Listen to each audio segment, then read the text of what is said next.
Hello, my name is Rusty Clark. I hope everyone is having a good weekend and is keeping up with their work. Um, so the big problem that I wanted to tackle for this class was the phenomenon of nature deficit disorder, which basically is a list of symptoms that children can exhibit if they are not receiving enough access to the outdoors or the natural world. So these symptoms can be things like um, behavioral problems. There's some risks, like increased risk of obesity later in life. Some immune issues.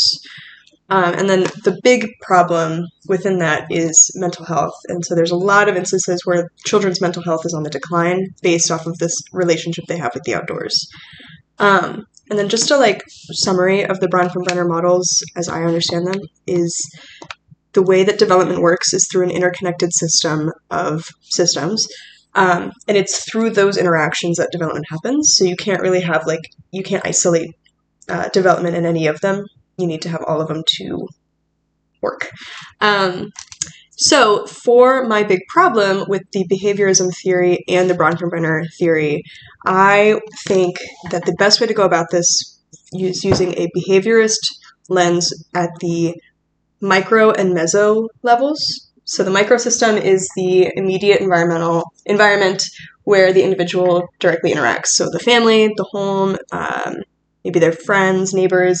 But the mesosystem encompasses the relationships between two or more microsystems. So that's like the house and the school, or the neighborhood and the school. So it's a little bit bigger. So for the behaviorist learning theory, behaviorism is most often kind of defined as, well, it equates learning with changes in either the form or frequency of observable performance, and learning is accomplished when a proper response is demonstrated following the presentation of a specific environmental stimulus. So these are things like Pavlov's dogs. That's an example of behaviorism. So Pavlov, rang a bell for the dogs whenever he fed them, and he noticed that over time, when he would ring the bell, the dogs would salivate, even if the food wasn't present.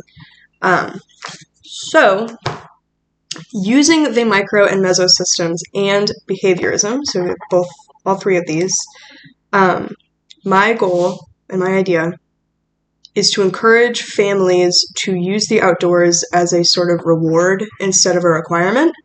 So, for example, instead of allowing children an hour to watch TV as a reward for doing well in school, which is nice, but is not really helpful for their development. Instead, if we change that lens and start looking at the outdoors as that reward, so instead of saying, go watch a movie or you can stay up late watching TV, it's, tomorrow we're all going to go outside. We're going to go on a hike. Or, if you did really good throughout the school year, we're going to invest in a good playground set for the outside or for the yard or something like that.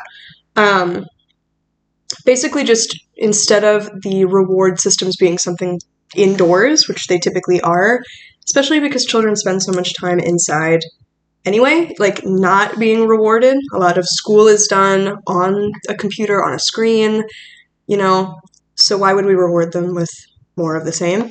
So I think that is going to be the biggest behavioral shift, and then we will see a sort of, again, Pavlovian response in which kids see the outdoors as something exciting and something they want to work towards and something they want to be a part of instead of some sort of requirement.